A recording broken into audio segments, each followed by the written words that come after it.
88,000 शौनकादि मुनियों ने सूत जी के चरणों में प्रणाम किया और निवेदन किया, हे भगवान, आप ऐसी कथा सुनाओ कि मेरा अज्ञान दूर हो जाए, मोह की निवृत्ति हो, और अज्ञान दूर हो, मोह की निवृत्ति हो, विवेक की प्राप्ति हो, लेकिन इसके साथ साथ भगवान कृष्ण हमको मिल जाए। कृष्ण प्राप्ति करम सस्वत साधनम तद्बदाधुना। भगवान श्री कृष्ण ठाकुर कन्हैया हमको मिल जाएं, ऐसा कोई साधन बताओ, क्योंकि आप कृपा करोगे तो निश्चित रूप से हमें उस साधन की प्राप्ति हो जाए। और यहां पर शौनक जी ने गुरु की महिमा का वर्णन किया। ये कथा ही गुरु महिमा का ही वर्णन करने के लिए है, आचार्य निष्ठा को दृढ़ करने के। मैं कभी कभी अनुभव करता हूं, जीवन में कुछ न हो सके, आचार्य चरणों की निष्ठा को हम दृढ़ बनाए रखें, सब कुछ सिद्ध हो जाएगा, कुछ असंभव नहीं। आचार्य चरणों की निष्ठा दृढ़ हो। शौनक जी कहते हैं, स्वर्ग की चिंतामणि मिल जाए तो वो चिंतित पदार्थ दे देगी, स्वर्ग का कल्प वृक्ष मिल जाए तो वो आपकी कल्पनाओं को पूरा कर देगा, लेकिन आचार्य अगर प्रसन्न हो जाएं तो प्रयच्छति गुरु प्रीतो वैकुंठम योगी दुर्लभम। अगर गुरु प्रसन्न हो जाएं तो वो वैकुंठ दे देते हैं। प्रयच्छति गुरु प्रीतो वैकुंठम। प्रयच्छति, प्रयच्छति शब्द का प्रयोग यहां पर है, प्रकृष्ट रूपेण यच्छत ददात। जैसे कोई वस्तु यहां रखी है और उठा करके किसी के हाथ में हम दे दें, कोई वस्तु साक्षात रखी हो, उसको उठाओ और किसी के हाथ में दे दो, वो अपने हाथ में ले ले। उसी प्रकार गुरु प्रसन्न हो जाए तो भगवान को ऐसे दे देते हैं जैसे कोई वस्तु उठा करके किसी को। प्रयच्छति गुरु प्रीतो वैकुंठम योगी दुर्लभ। वैकुंठ का मतलब भगवान, भगवान का भी नाम वैकुंठ है, भगवान के धाम का भी नाम वैकुंठ है। तो आचार्य वैकुंठ को अर्थात भगवान को प्रदान कर देते हैं, ये आचार्य महिमा। शौनक जी के प्रश्न को सुनकर सूत जी महाराज बड़े प्रसन्न हुए। क्यों प्रसन्न हुए? क्योंकि शौनक जी के हृदय में भगवान के प्रति प्रीति है। सूत जी ने कहा, मैं कथा सुनाऊंगा,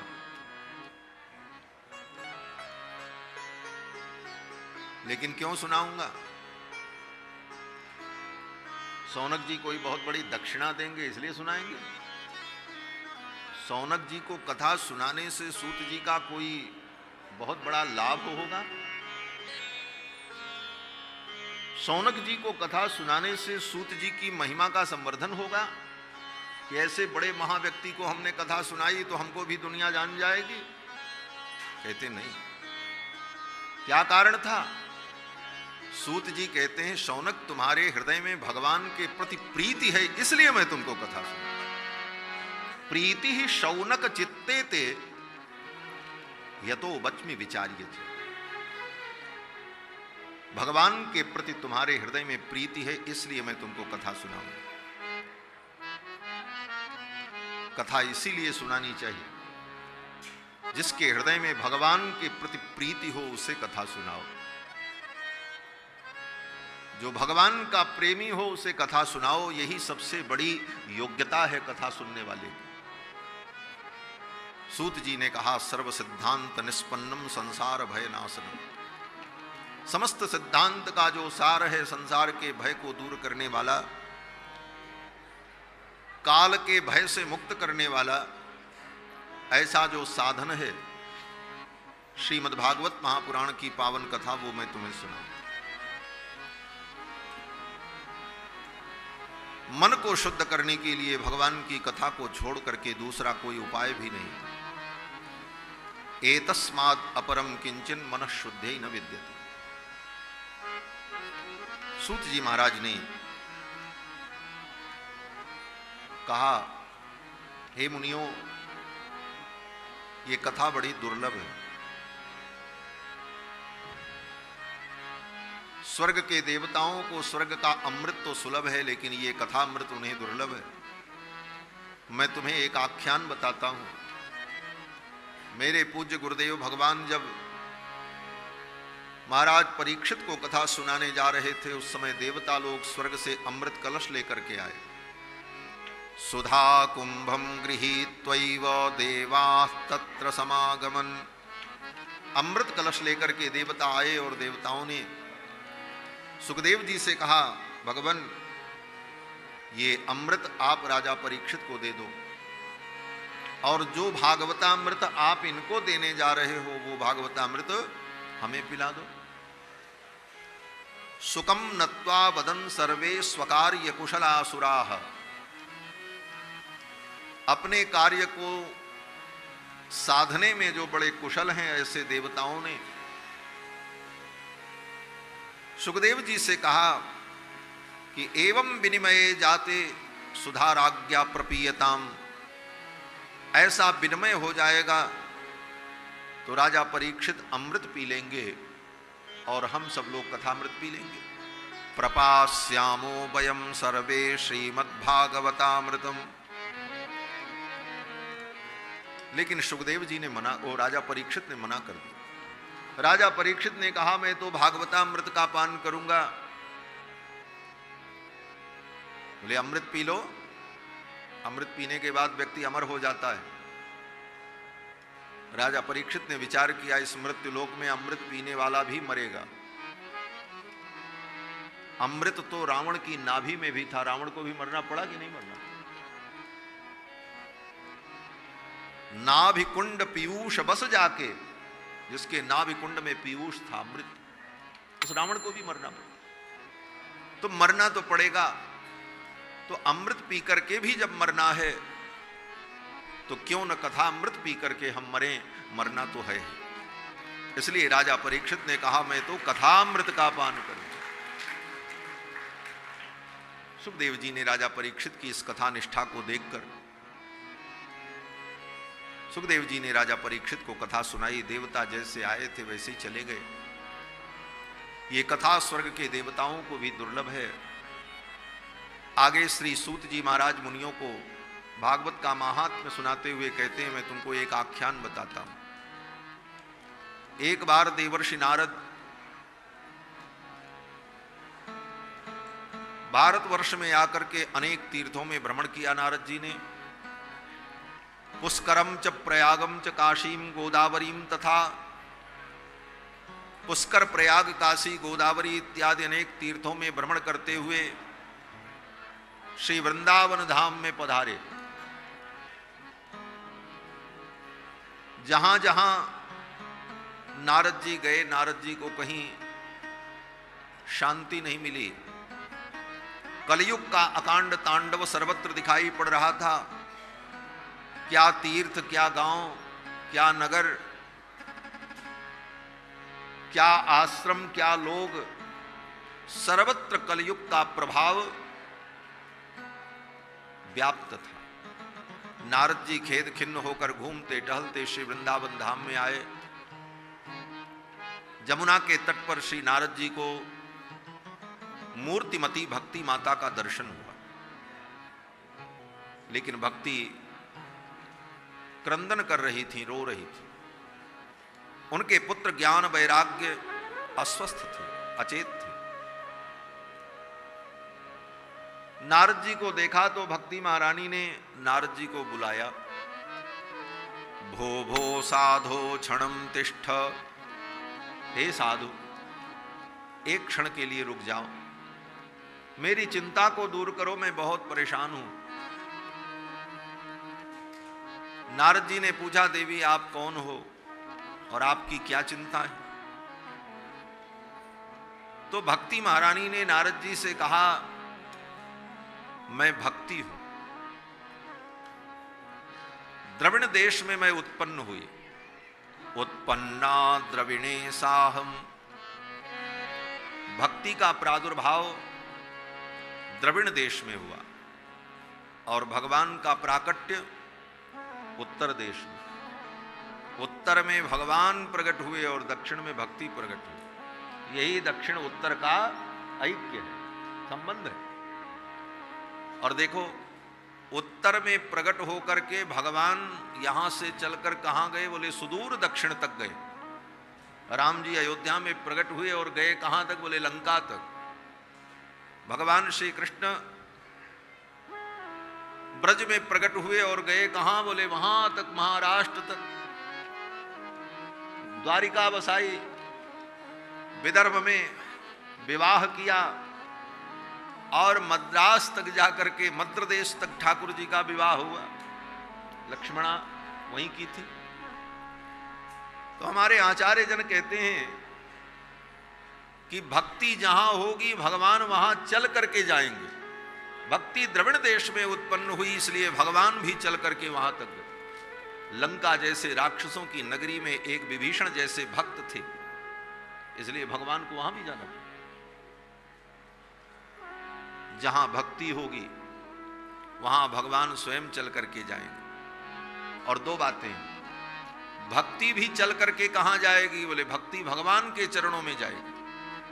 भक्ति दक्षिण से चलकर वृंदावन धाम आई, भगवान के चरणों में। तो भक्ति का यही उद्देश्य है, जो भगवान के चरणों में पहुंचे और कथनचित उस भक्ति में ऐसा सामर्थ्य न हुआ, कथनचित किसी कारण से वो भक्ति भगवान के चरणों तक नहीं पहुंच सकी, तो चिंता की बात नहीं है। भक्ति में अगर लगे हैं तो भगवान के चरण ही चलकर उस भक्त के पास पहुंचे। ये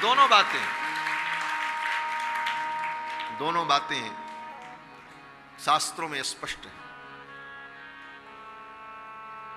भक्ति महारानी श्री वृंदावन धाम में आई। भक्ति महारानी ने कहा, द्रविड़ देश में मैं प्रकट हुई, ये मेरे पुत्र हैं ज्ञान वैराग्य, ये दोनों अस्वस्थ हैं कलयुग के प्रभाव से, ये अचेत हैं। कलयुग का विशेष प्रभाव ज्ञान और वैराग्य पर ही होता है। कलयुग ज्ञान को शिथिल कर देता है, वैराग्य को शिथिल कर देता है। भक्ति महारानी ने कहा, इनको आप स्वस्थ कर दो। नारद जी ने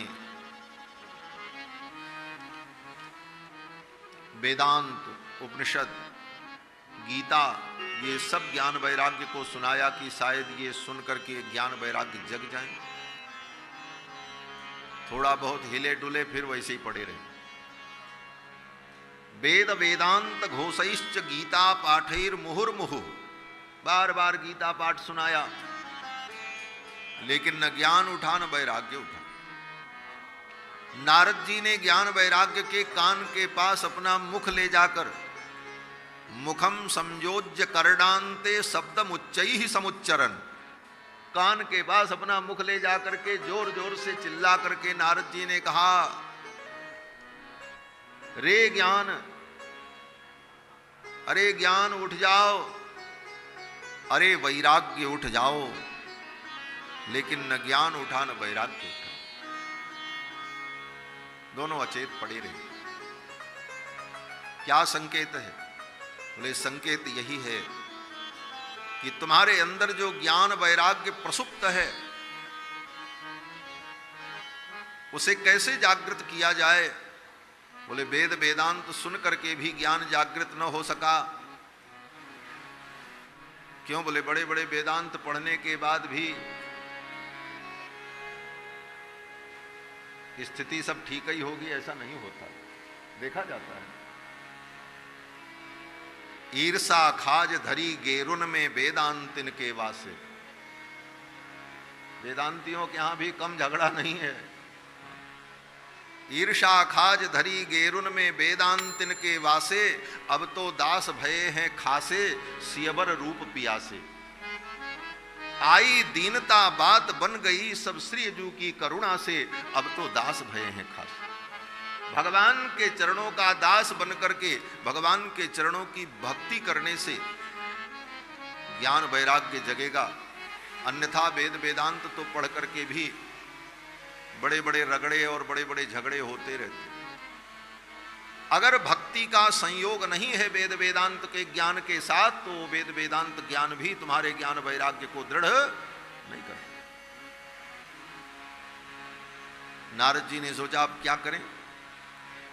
उसी समय आकाशवाणी हुई, नारद तुम्हारा प्रयत्न सफल होगा, इसके लिए सत्कर्म करो। ये कहकर आकाशवाणी बंद हो गई। एतदर्थम तो सत्कर्म सुरर से तुम समाचर। नारद जी तो और चक्कर में पड़ गए, कौन सा सत्कर्म करें, क्योंकि आकाशवाणी ने यही कहा सत्कर्म करो।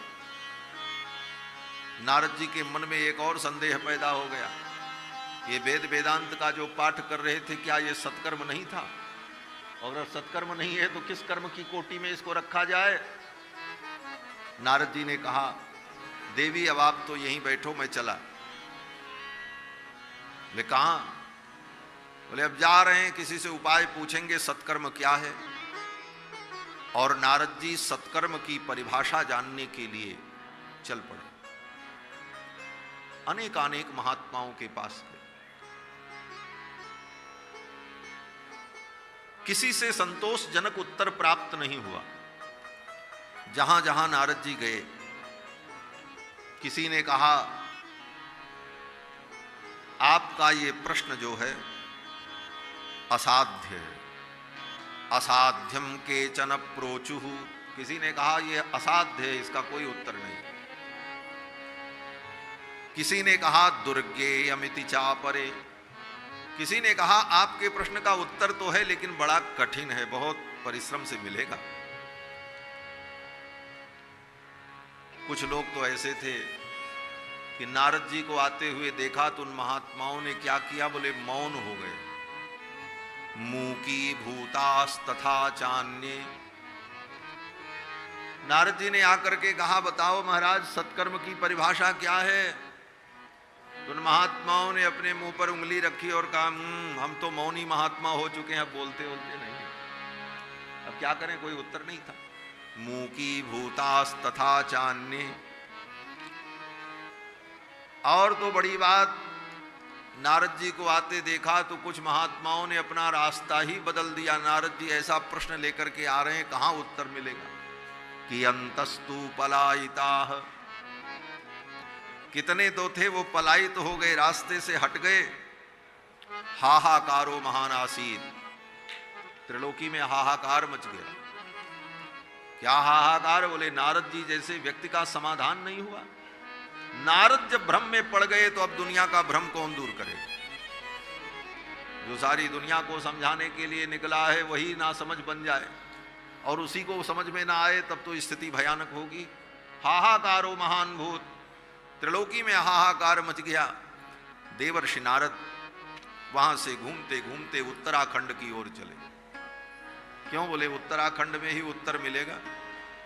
ऐसे आध्यात्मिक प्रश्नों का उत्तर तो उत्तराखंड में ही मिलता है। इसीलिए बड़े बड़े राजा महाराजा भी, बड़े बड़े व्रती व्यक्ति भी सब कुछ छोड़कर कहां जाते? बोले उत्तराखंड जाते। आध्यात्मिक प्रश्नों का उत्तर वहीं तपस्थली में, देवभूमि में प्राप्त होगा। देवर्षि नारद पहुंचे विशाला नाम की नगरी में और वहां उनकी भेंट बड़े भैया सनकादिकों से हो गई।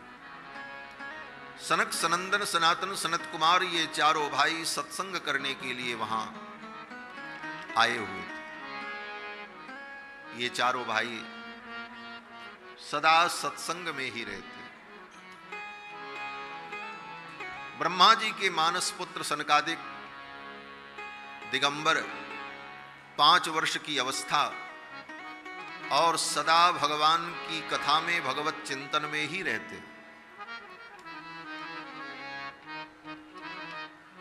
इनका स्वभाव, बोले यही स्वभाव इनका बन गया, कथा सुनना और सुनाना। बस दूसरा कोई काम नहीं। गोस्वामी जी महाराज कहते हैं देखने में तो ये बालक हैं, लेकिन बड़े पुराने हैं, आज के नहीं हैं। देखने में बालक हैं लेकिन बड़े पुराने हैं। देखत बालक बहुकालीना और ब्रह्मानंद सदा लय लीना।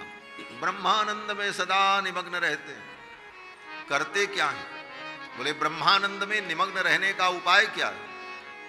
सनकादिक सदा ब्रह्मानंद में निमग्न रहते हैं, हम भी ब्रह्मानंद में निमग्न होना चाहें तो क्या करें? बोले जो सनकादिक करते हैं वही करो। सनकादिक क्या करते हैं? बोले इन चारों भाइयों का यही काम है, कथा सुनना और कथा सुनाना, बस। आशा बसन व्यसन यह तिन्हि, रघुपति चरित हो ही तह सुनहि। जहां भी रहते भगवान की कथा सुनते और सुनाते। कथा में ही इनका सारा समय बीतता। सनकादिक सत्संग करने के लिए वहां थे। नारद जी पहुंचे और नारद जी ने अपनी समस्या बताई। सनकादिकों ने कहा देवर्षि, श्रीमद्भागवत महापुराण की जो चर्चा है यही सबसे बड़ा सत्कर्म है। सत्कर्म सूचको नूनम ज्ञान यज्ञ स्मृतो बुधैहि। सबसे बड़ा ज्ञान यज्ञ सत्कर्म है। ज्ञान यज्ञ ही सत्कर्म है। नारद जी ने कहा ज्ञान यज्ञ सत्कर्म है, ये ज्ञान यज्ञ क्या है? तो सनकादिकों ने कहा कि श्रीमद्भागवतालापः सतुगीतश्रुकादिभिः। श्रीमद्भागवत का जो कथन है, श्रवण है, यही वो सत्कर्म है जिस सत्कर्म से ज्ञान वैराग्य भक्ति तीनों स्वस्थ हो जाए। भक्ति ज्ञान विरागाणाम, भक्ति ज्ञान वैराग्य तीनों को स्वस्थ करने में समर्थ ये सत्कर्म ज्ञान यज्ञ श्रीमद् भागवत है। नारद जी ने कहा हमने तो पूरा वेद सुना दिया, उपनिषद सुनाया, वेदांत सुनाया, ज्ञान वैराग्य नहीं जगे तो भागवत तो वेद रूपी वृक्ष का फल है। निगम कल्प तरोर गलितम फलम। सनकादिकों ने कहा नारद, जो गुण रस में सार में होता है और जो विशेषता होती है वो उसके मूल स्वरूप में नहीं प्रकट होती। कैसे? बोले गन्ने के रस से चीनी बनती है, तो कोई कहे कि हम चाय बनाएंगे, खीर बनाएंगे, लाओ उसी में गन्ना डाल दें। क्यों? बोले गन्ना से ही दुनिया में सारी चीनी मिठाई बनती है। तो खीर में, हलवा में या चाय में गन्ना डाल दें और चाय और हलवा और खीर मीठी हो जाए? नहीं हो, और खराब हो जाएगी। लेकिन उसके रस को निकाल करके परिपाक करके जब शर्करा बन जाए, फिर उस शर्करा को जिस वस्तु में डालो वो वस्तु मीठी होती चली जाएगी। उसी प्रकार से जैसे गाय के दूध में घृत है, लेकिन कोई कहे पूड़ी हम बनाएंगे तो गाय के दूध में थोड़ी पूड़ी बनेगी। हम मालपुआ बनाएंगे तो मालपुआ गाय के दूध में थोड़ी बनेगा। विधि पूर्वक उस दही को जमा करके, मंथन करके, घृत को निकाल करके रख लो, फिर उस घृत में चाहे जितने व्यंजन बनाओ सब व्यंजन बनेंगे महाराज।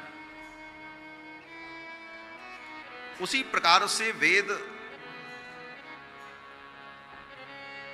मानो दूध का समुद्र है और उसे वेद व्यास जी ने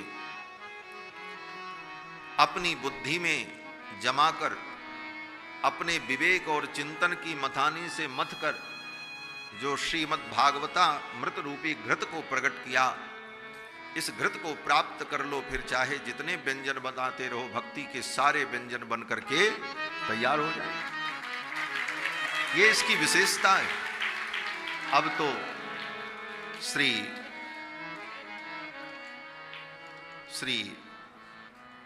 नारद जी महाराज बड़े प्रसन्न हुए। बोले महाराज भागवत की इतनी महिमा है, यद्यपि भागवत को ब्रह्मा जी से सुनकर नारद जी ने ही व्यास जी को सुनाया संक्षेप में, और फिर व्यास जी ने उसका विस्तार किया, लेकिन नारद जी को इसकी इतनी महिमा है, ये तब पता चला जब सनकादिकों ने उन्हें बताया। नारद जी बड़े प्रसन्न हुए, बोले ये कथा कौन सुनाएगा।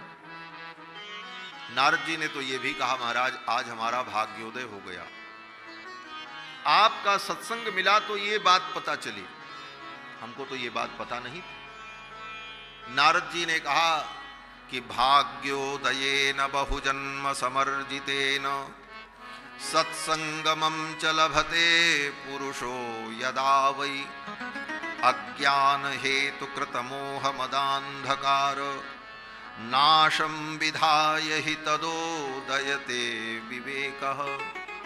हे भगवान, जब जीव का भाग्योदय होता है, जन्म जन्मांतर के पुण्य पूंजीभूत होकर के फल देने के लिए उद्यत होते हैं, तब जीव को सत्संग की प्राप्ति होती है, तब सत्संग मिलता है, ऐसे नहीं मिलता महाराज।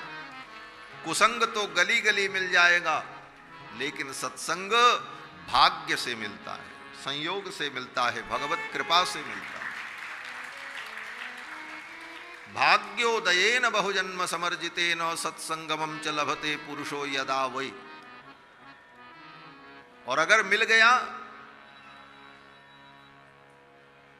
नारद जी इसीलिए कहते हैं यदा वै, यदा वै का यही मतलब हुआ, अगर मिल गया ऐसा सत्संग तो क्या होगा। बोले अज्ञान हेतु कृत मोह मदांधकार। अज्ञान का हेतु जो मोह है, मोह सकल व्याधिन कर मूला तेहिते पुनि उपजहि बहुशूला, उस मोह की निवृत्ति सत्संग से। इसलिए हमारे यहां आचार्य कहते हैं सत्संग से ही मोह छूटेगा और निष्प्रियता होगी। स्वामी जी हमारे यहां श्री वरदाचार्य नाम के एक आचार्य हुए, उन्होंने 2 श्लोक बनाया है, और भी उनकी रचनाएं हैं, लेकिन वो 2 श्लोक बड़े महत्वपूर्ण हैं। प्रातः काल उठकर हर वैष्णव को नींद खुलते ही उन 2 श्लोकों का अनुसंधान करना चाहिए, ऐसा आचार्य चरण का आदेश है। प्रातर नित्यानुसंधेयम परमार्थम मुमुक्षुभिः श्लोकद्वयेन संक्षिप्तम सुव्यक्तम वरदो ब्रवीत। श्री वरदाचार्य स्वामी जी महाराज को वो 2 श्लोक क्या है, बोले उसकी शुरुआत सत्संग से ही होती है। सत्संगात् भव निस्पृहो गुरुमुखात् श्रीशं प्रपद्यात्मवान् प्रारब्धं परिभुज्य कर्म सकलं प्रक्षीण कर्मांतरः न्यासादेव निरंकुशेश्वर दया निर्लूनमायान्वयो हार्द्रानुग्रह मध्यलब्ध धमनी द्वारात् बहिर्निर्गतः मुक्तोर्चिर्दिन पूर्व पक्ष सडुदंगमाशाब्दवातान् सुमत् ग्लौर्विद्युद्वरुणेन्द्र धात्रिमहितः सीमान्त सिन्ध्वाप्लुतः श्री वैकुंठमुपेत्य नित्यमजडं तस्मिन् परब्रह्मणः सायुज्यं समवाप्य नंदति समं तेनैव धन्यः पुमान्। जीव के धन्यता के स्वरूप का निरूपण किया। जीव धन्य कब होगा, हम धन्य कब होंगे, वास्तविक धन्यता क्या है। ऐसे तो छोटी छोटी बातों पर हम लोग बोल देते हैं। किसी ने बहुत बढ़िया भोजन करा, अरे महाराज आज तो हम धन्य हो गए भोजन करके। कोई बहुत बढ़िया वस्तु दे दिया व्यक्ति ने, हाँ महाराज आज तो हम धन्य धन्य हो गए। ऐसे गली गली धन्य होते रहो। वास्तविक धन्यता क्या है, जीव धन्य कब होता है। बोले जीव की धन्यता तब होती है जब वो भगवान के पादारविंद को प्राप्त कर ले, ठाकुर के चरणों में पहुंचे, ये जीव की धन्यता है। ये सबसे बड़ी धन्यता है। लेकिन वहां तक पहुंचने का क्रम क्या है, बोले क्रम यही है जो 2 श्लोकों में वर्णन किया। इसका अनुसंधान वैष्णव को करना चाहिए। क्या 2 मिनट, 1 मिनट। श्री सीता रामचंद्र भगवान की जय। पूज्य महाराज श्री को जाना भी है, उत्सव समैया का समय है। 2 मिनट कुछ महाराज जी बोलिए, महाराज श्री का आशीर्वचन 2 मिनट। हमारे मध्य में भैया, बड़े भैया श्री राधा रमण जी, भगवान का दर्शन तो आप लोगों ने किया ही होगा। राधा रमण जी की सेवा अपने हाथों से करने वाले, अपने हाथों से उन्हें भोग लगाने वाले, अपने हाथों से उन्हें वस्त्र पहनाने वाले हमारे भैया श्री पुंडरीकाक्ष भैया आए हैं, पुंडरीक भैया आए हैं।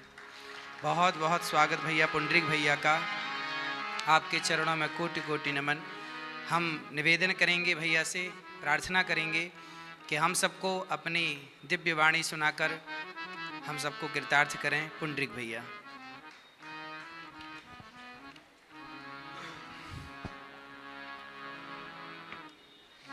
कृष्णाय वासुदेवाय हरये परमात्मने प्रणतक्लेशनाशाय गोविन्दाय नमो नमः।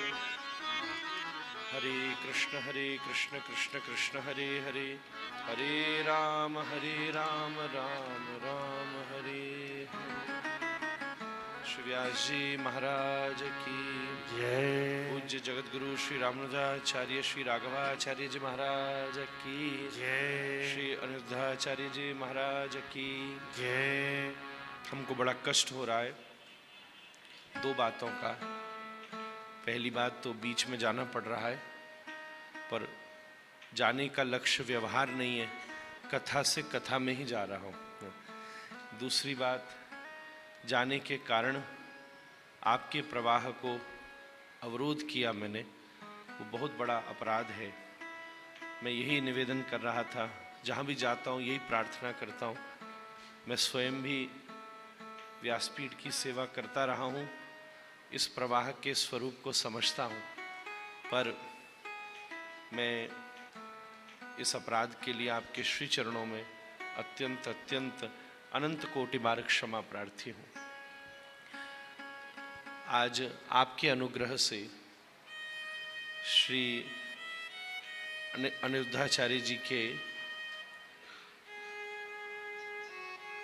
कथा प्रसाद और प्रासाद का दर्शन करने का सौभाग्य मिला।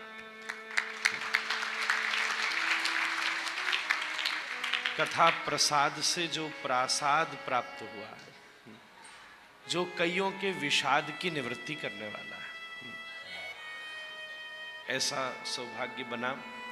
योजना तो बहुत समय पहले से ही आने की मेरी थी, जब आप श्री सामने वाले स्थान पर जब वो स्थापित हो गया था, बल्कि बहुत प्रारंभिक काल में आप आश्रम भी पधारे थे, संवाद भी हुआ था, पर हम क्या करें, मेरे ही भाग्य में कोई कमजोरी होगी, या शायद ये चाहते होंगे प्रभु कि मैं और बड़े वाले स्थान बनने के बाद ही पधारूं।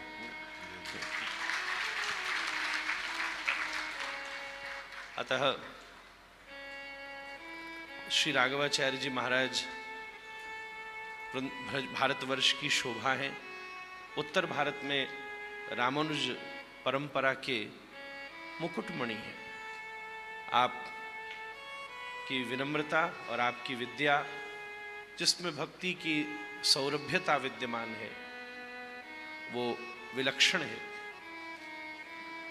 निश्चित रूप से जो श्लोक आप कह रहे थे, वो श्लोक आपके ऊपर ही सार्थक है कि ये अनंत जन्म जन्मांतरों के भाग्य से ही आप जैसे महापुरुष का सत्संग प्राप्त होता है। शास्त्र में ये कहीं भी नहीं लिखा कि भगवान दुर्लभ है, कहीं भी नहीं लिखा। बस प्रेम हो, गोस्वामी जी लिखते हैं, प्रेम ते प्रगट होई में जाना। भगवान दुर्लभ है ये कहीं नहीं लिखा। मनुष्य शरीर दुर्लभ है और आप जैसे महापुरुष का सत्संग दुर्लभ है। आपकी कृपा से मुझे, क्योंकि मेरा भाव बना कि वो तो बहुत समय से बन रहा है कि आपका सानिध्य मुझे मिले, और ये बात भी इस बात को प्रमाणित कर रही है कि हमारे अत्यंत प्रिय अनिरुद्धाचार्य जी महाराज को वो सौभाग्य प्राप्त हो गया। और मैं तो अनेक बार निवेदन करता रहा, पर अभी उस मामले में भी मेरा भाग्य कमजोरी ही होगा। पर अभी आपका भी सानिध्य दास को थोड़ी देर कल मिलना है, सो मन में भाव आया कि आचार्य का, वैष्णव का ये आचरण है और एक पंथ दो काज हो जाएंगे। आपको भी प्रार्थना कर लूँगा, श्री अनिरुद्धाचार्य जी महाराज को प्रार्थना भी कर लूँगा, आपका दर्शन, इनके स्थान का दर्शन, परिवार को प्रणाम कर लूँगा और आपका आवाहन भी कर लूँगा। आपने बोलने की बात कही दी है। बंधुओं, मैं ऊपर माताओं का दर्शन करके आया, 2-3 बातें उससे संबंधित कहने की इच्छा है। पहली बात, यहाँ प्रवेश करके ही मुझे ऐसा अनुभव हुआ कि कहीं गिरधारी रूप से श्री कृष्ण विराजमान है, कहीं गोवर्धन कृष्ण का मंदिर है, कहीं पर, मतलब मेरी बात पूरी हो जाए फिर आप ताली बजाओ, कहीं पर किसी स्थान पर, जैसे गिरिराज जी में, हमारे यहाँ श्री राधा रमण में राधा कृष्ण का मंदिर है, कहीं राधा कृष्ण विराज रहे हैं, कहीं राधा वल्लभ विराज रहे हैं, कहीं ठाकुर जी मीराबाई के साथ विराजमान है वृंदावन में ही। पूरे वृंदावन में श्री अनिरुद्धाचार्य जी का ये स्थान, गौरी गोपाल आश्रम, हमें ऐसा लगा कि यहाँ सचल यशोदा और सचल कृष्ण विराजमान, सब जगह अचल स्वरूप में भगवान विराजमान है। अचल स्वरूप में, वो तो किसी किसी वैष्णव वरिष्ठ पर अनुग्रह करते हुए अपना प्रकाश करते हैं, पर यहाँ सेवा की भावना से हम तो यही बोले ऊपर। और एक बात कहूँ, भगवान ने कहा है भक्त मुझसे बड़ा होता है, जय जय भगवान ने कहा है भक्त मुझसे बड़ा होता है। उन कृष्ण को भी एक यशोदा मिली, चलो और बढ़ गई बात तो 2 मैया मिली, देवकी और यशोदा, पर कृष्ण भक्त श्री अनिरुद्धाचार्य जी को तो सैकड़ों माताओं का आशीर्वाद था। और ये सत्संग में हम उन्हीं माताओं की छत्र छाया में बैठकर आस्वादन कर रहे हैं। बंधुओं, आज के समय हम व्यक्ति की प्रसिद्धि का तो आकर्षण देखते हैं, पर उसके पुरुषार्थ का दर्शन नहीं कर पाते। आज विज्ञान और प्रसारण के माध्यम से विश्व भर में अनिरुद्धाचार्य जी को कौन नहीं जानता होगा, पर यह भी जानना चाहिए कि इन्हें कैसे जानना चाहिए। जानना तो आवश्यक है, पर कैसे जानना चाहिए। जैसे हमारे जगद्गुरु जी का परिचय सचल शास्त्र के रूप में है, आप विराजते हैं, आपके मुख से निकली हुई बात शास्त्र प्रमाण है। जैसे आप स्वयं मेरा परिचय दे रहे थे, अनिरुद्धाचार्य जी महाराज मेरी मंदिर से मेरा परिचय दे रहे थे, जगद्गुरु जी मेरे गुरु परंपरा से मेरे पर कृपा कर रहे थे। इनको सब जानते तो हैं, पर आज बहुत बड़ी आवश्यकता है कि इनको कोई कैसे जानता है। आज ये केवल वायरल होने वाले महाराज नहीं है, समाज में ये जो मातृ पितृ सेवा से वंचित होने की दुर्भावना का वायरस फैल रहा है, उसको खत्म करने वाले महाराज। उस वायरल की दवाई देने वाले महाराज हैं जो पीढ़ियों को खराब कर देते। आज सनातन धर्म एक कोने में बैठकर रोता है जब किसी घरों में ऐसी परिस्थिति उत्पन्न हो जाती है। आज एक नहीं 1 करोड़ भागवत सुनने का भी प्रतिफल प्राप्त नहीं हो सकता अगर हम मातृ देवो भव और पितृ देवो भव जैसे शास्त्रिक सूत्रों का अनुसंधान करने में असक्षम रहे। आचरण अनुसंधान करना भी साधारण बात है, आचरण करना बड़ी वरिष्ठ बात है, श्रेष्ठ बात है। हमें तो ऐसा प्रतीत होता है कि एक पुत्र का विरह कैसा होता है, इस व्रज ने यशोदा के माध्यम से ये देखा है। जब भगवान श्याम सुंदर मथुरा चले जाते हैं तो मैया यशोदा अकेली बैठी रोती। महाराज जी के मुख से हम लोग भ्रमर गीत आदि क्रमों में उसका आस्वादन करेंगे। बिरज के बिरही लोग बिचारे, बिन गोपाल ठगे से थाड़े, अति दुर्बल तनहारे, बिरज के बिरही लोग बिचारे। मैया यशोदा ने अपने आंखों के अश्रुओं से व्रजभूमि की एक एक पल्लव का सिंचन किया। कृष्ण विरह शास्त्रों में हम देखें, जय जय तो सब जगह लिखा है, व्रज कृष्ण कृष्ण करता है। गोविंद लीलामृत में कृष्णदास कविराज महाभाव कहते हैं, वृषभान जी ने ब्रज के दरवाजे पे द्वारपाल खड़े कर रखे और कहा है कोई भी नया ब्रज में आता है, भैया कृष्ण कृष्ण नहीं कहना, कृष्ण कृष्ण नहीं कहना। किसी व्रजवासी ने सुन लिया तो बावरो हो जाएगा। बड़ी मुश्किल से किशोरी जी संभल कर बैठी हैं, मूर्छित हो जाएंगी, यशोदा के प्राण निकल जाएंगे। आने वाले आदमी को हाथ जोड़कर कहते हैं कृष्ण न कहना, क्या कहो? बोले जोर से राधे कहना, कम से कम मथुरा बैठे वाले के कान में जाके टीस तो मचे कि हम ब्रजवासी को स्मरण कर लेंगे।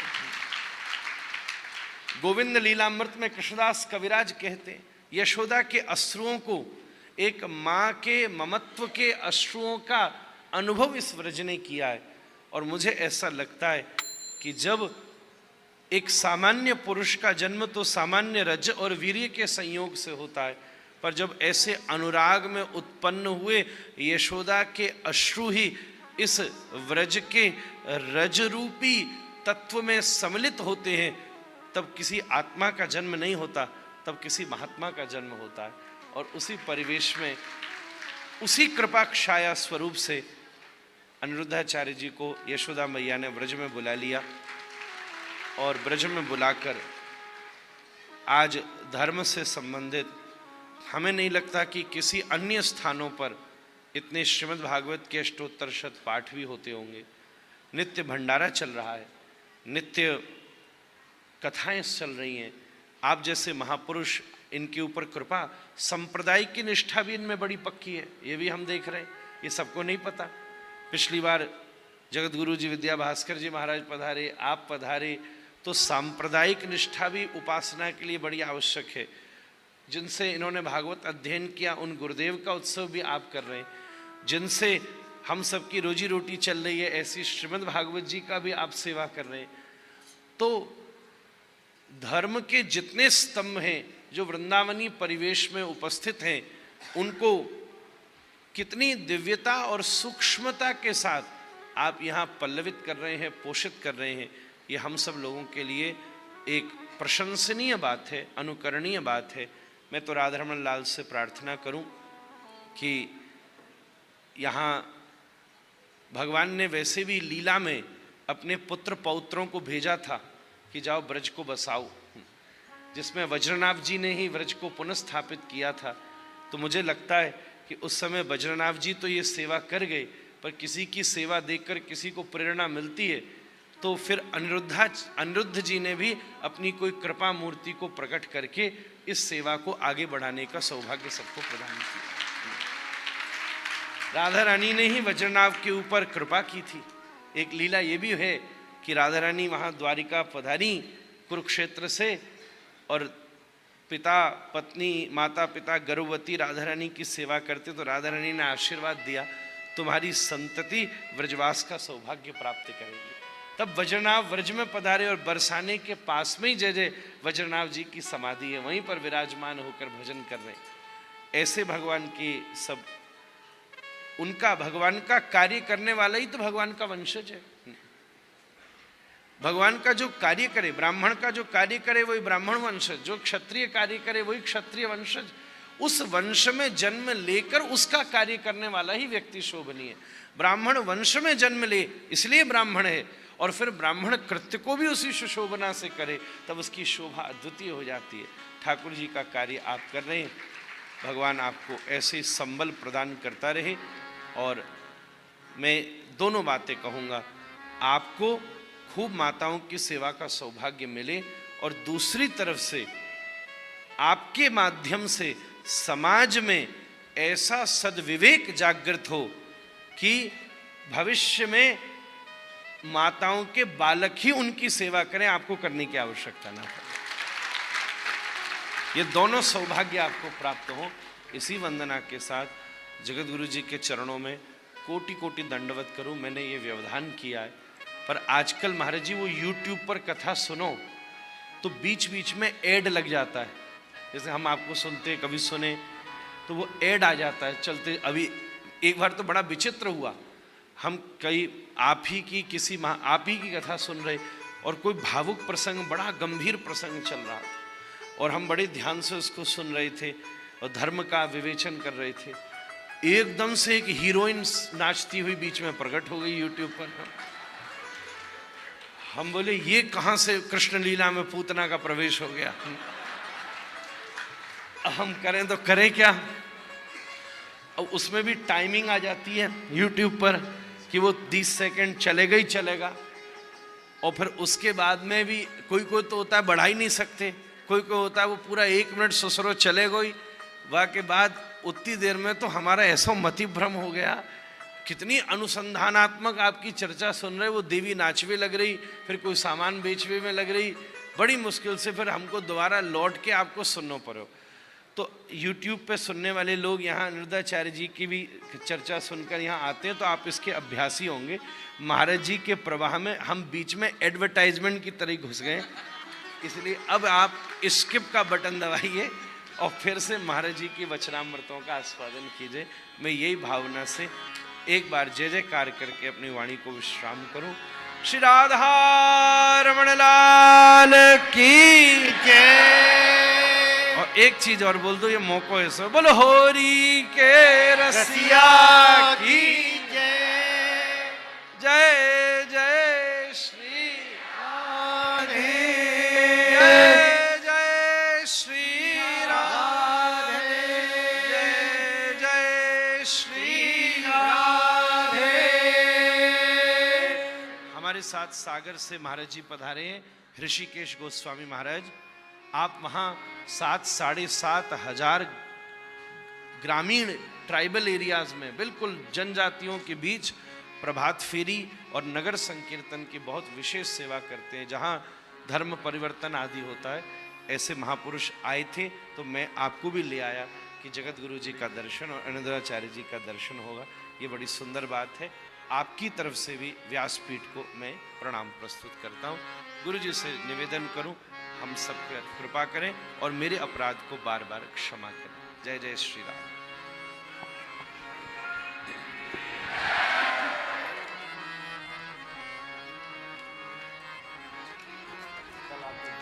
जय जय राधा रमण गिरधारी, गिरधारी श्याम बनवारी। जय जय राधा रमण गिरधारी, गिरधारी श्याम बनवारी। जय जय राधा रमण गिरधारी, गिरधारी श्याम बनवारी। जय जय राधा गिरधारी श्याम बनवारी। गिरधारी श्याम बनवारी, गिरधारी श्याम बनवारी।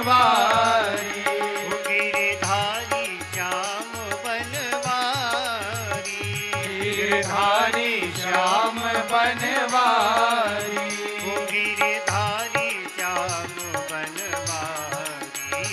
गिरधारी श्याम बनवारी, गिरधारी श्याम बनवारी। जय जय राधा रमण गिरधारी, गिरधारी श्याम बनवारी। जय जय राधा रमण गिरधारी, गिरधारी श्याम बनवारी। जय राधा रमण गिरधारी, गिरधारी श्याम बनवारी।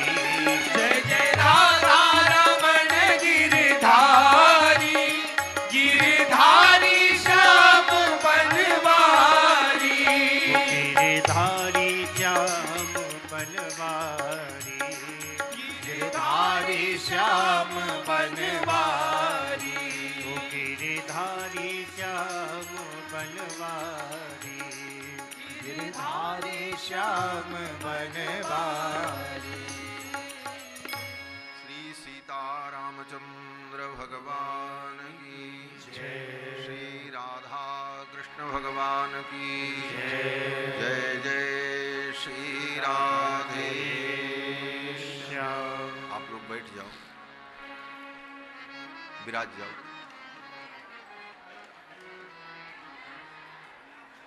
यथास्थान बैठ जाए। श्री राधा कृष्ण भगवान की पूज्य परम श्रद्धेय श्री पुंडरीक गोस्वामी जी महाराज के उद्बोधन को आप सभी लोगों ने श्रवण किया। हमारे बीच में कल्पतरु के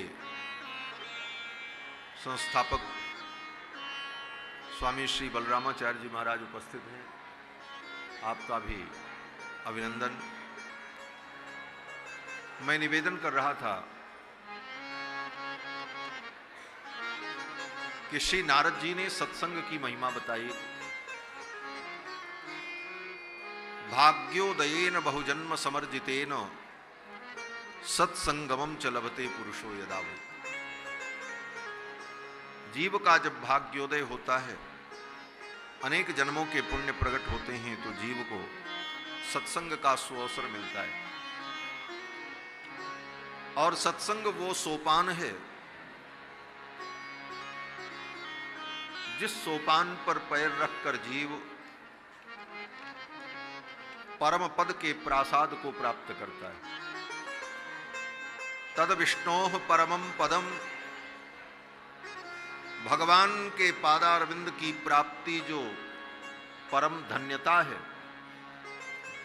उस धन्यता तक पहुंचने का क्रम सत्संग से ही शुरू होता है। जिन 2 श्लोकों की चर्चा मैं कर रहा था, अभी अभी श्री पुंडरीक गोस्वामी जी महाराज ने निवेदन किया कि स्वामी श्री अनिरुद्धाचार्य जी महाराज की परंपरा की निष्ठा भी बड़ी अद्भुत है। संप्रदाय के प्रति जो निष्ठा है वह अद्भुत है और होना भी चाहिए। संप्रदाय की निष्ठा और सांप्रदायिक परंपरा से प्राप्त जो ज्ञान है, उसी ज्ञान का सदा से आदर हुआ है संसार में। और संप्रदाय ज्ञान से रहित जो मनमुखी ज्ञान होता है, वह ज्ञान किसी का कल्याण भी नहीं कर पाता और उसकी सत्ता भी बहुत अल्पकालिक होती है। संप्रदाय के प्रति निष्ठा रखने पर संप्रदाय की जो परंपरा है, जो सिद्धांत है, वो हमें प्राप्त होता है। अब संप्रदाय का मतलब क्या है, ये बहुत बड़ा विषय है, उसकी चर्चा हम यहाँ नहीं करेंगे। यह भी संप्रदाय निष्ठा का एक अंग है जो मैं कह रहा हूं कि वरदाचार्य जी महाराज ने 2 श्लोकों में जो कहा कि सवेरे उठ करके हमें क्या अनुसंधान करना चाहिए, तो ये अनुसंधान करना चाहिए कि जब भगवान की कृपा होगी, भाग्योदय होगा, तो सत्संग मिलेगा। सत्संग से निस्पृहता होगी और निस्पृहता होने पर सद्गुरु की प्राप्ति होगी। सद्गुरु के द्वारा आचार्य के भगवान के चरणों में समाश्रयण होगा। भगवान के चरणों में समाश्रयण होने पर प्रारब्ध व्यतिरिक्त जो कर्म हैं, उन कर्मों का नाश होगा। प्रारब्ध का जीव स्वयं भोग करके अंत करेगा। प्रारब्धम परिभुज्य कर्म शकलम प्रक्षीण कर्मांतरः। और ये जीवन जब पूर्ण होगा, उस समय हृदय में विराजमान जो अंतर्यामी भगवान हैं, उनका उस शरणागत जीव पर अनुग्रह होगा। किस रूप में अनुग्रह होगा? बोले वे अंतर्यामी परमात्मा स्वयं जीव को अपनी गोद में लेकर सुषुम्ना नाड़ी के द्वारा बाहर निकल जाएंगे। योगी अपने योग के द्वारा, अपनी साधना के द्वारा अपनी सुषुम्ना नाड़ी का भेदन करके अर्चिर आदि मार्ग से वो उत्तम गति को प्राप्त करता है। लेकिन हमारे संप्रदाय सिद्धांत की मान्यता है कि वैष्णव इसके लिए कोई प्रयास नहीं करता। क्यों? बोले वैष्णव सब कुछ भगवान पर छोड़कर निश्चिंत हो जाता, यही शरणागति है। तो सुषुम्ना नाड़ी का भेदन करके जीव निकलेगा, ये जिम्मेदारी भी भगवान की हो जाती है। तो भगवान क्या करते हैं? बोले उस शरणागत जीव को अंतर्यामी परमात्मा स्वयं अपनी गोद में लेकर के सुषुम्ना नाड़ी से भेदन करते हुए उस जीव को लेकर के भगवान निकलते हैं। फिर उस जीव को स्वयं भगवान लेकर के वैकुंठ जाते हैं। हमारे पूज्य स्वामी जी कहा करते थे कि सुषुम्ना नाड़ी से आत्मा का उत्क्रमण हो तो उसे ब्रह्म की प्राप्ति होती है, और जिसकी सुषुम्ना नाड़ी से आत्मा के साथ साथ परमात्मा का भी निष्क्रमण हो उसे तो परब्रह्म की प्राप्ति हो जाती है। योगियों की आत्मा का केवल निष्क्रमण होता है, और हमारा सिद्धांत तो यह है कि इस भगवान भी उसी नाड़ी से उस जीव को लेकर के निकलते हैं।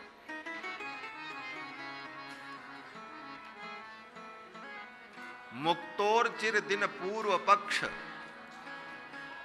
और इसके बाद लब्ध मध्य धमनी द्वारा बहिर्निर्गत, उस मध्य धमनी के द्वारा जीव का जब निर्गमन हो जाता है तो फिर उस जीव को जब लेकर भगवान चलते हैं तो रास्ते में अनेक लोक पड़ते हैं।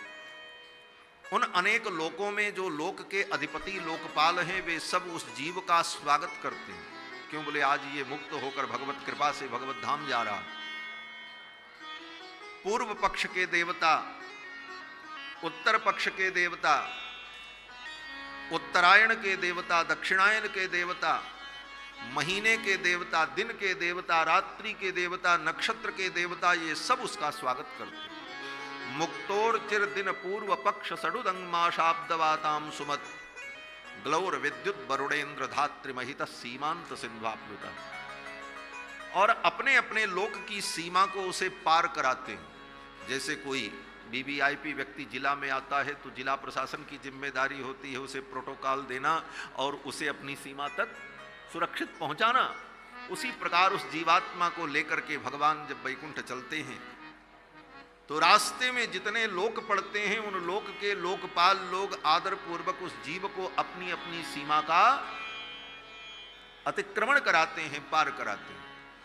और भगवान उस जीव को लेकर जब प्रकृति की सीमा पर पहुंचते हैं तो वहां पर एक विरजा नाम की नदी मिलती है। उस विरजा नदी में जीव को भगवान स्नान कराते हैं। विरजा नदी में स्नान करते ही वो कर्म की वासनाओं से भी मुक्त होकर परम शुद्ध सत्वमय हो जाता है, और ज्यों ही उस विरजा नदी से वो बाहर निकलता है सामने उसे वैकुंठ का दर्शन होता है। भगवान के दिव्य महामणिमंडप को देखकर वह जीव गदगद होकर बार बार भगवान को साष्टांग प्रणाम करता है। वैकुंठ के 96 करोड़ पार्षद उस जीवात्मा को पालकी में बैठाकर, शिविका में बैठाकर पूरे वैकुंठ का परिभ्रमण कराते हैं, और परिभ्रमण कराने के बाद लाकर के भगवान के चरणों में जब उसे अर्पित करते हैं, वह जीव भगवान के उस दिव्य अलौकिक अचिंत्य अद्भुत स्वरूप को देखकर बार बार साष्टांग प्रणाम करता है। पुनश्च भूयोपि नमो नमस्ते, पुनश्च भूयोपि नमो नमस्ते। तो भगवान हाथ उठा करके कहते हैं बस। आपने देखा होगा भगवान के विग्रह में भगवान के कर कमल की ऐसी मुद्रा होती। इस मुद्रा का अर्थ क्या है? इस मुद्रा का अर्थ लोग समझते हैं भगवान आशीर्वाद दे रहे हैं। आशीर्वाद तो भगवान देते ही देते हैं, लेकिन हमारे वैष्णवाचार्य कहते हैं, हमारी परंपरा की जो मान्यता है कि भगवान की ये मुद्रा क्या कहती। जय श्री राधे, राधे भक्तों, जय श्रीमन नारायण, जय श्री राधे राधे। जय श्री राधे, राधे भक्तों, जय श्री राधे राधे। जय श्री राधे, राधे भक्तों, जय श्रीमन नारायण, जय श्री राधे राधे। जय श्री राधे, राधे भक्तों, जय श्रीमन नारायण, जय श्री राधे राधे। श्री जी महाराज ने बहुत अच्छी अच्छी बातें बताई, बहुत अच्छी अच्छी कथा सुनाई। जय श्री राधे राधे, जय श्री मन नारायण, राधे कृष्ण।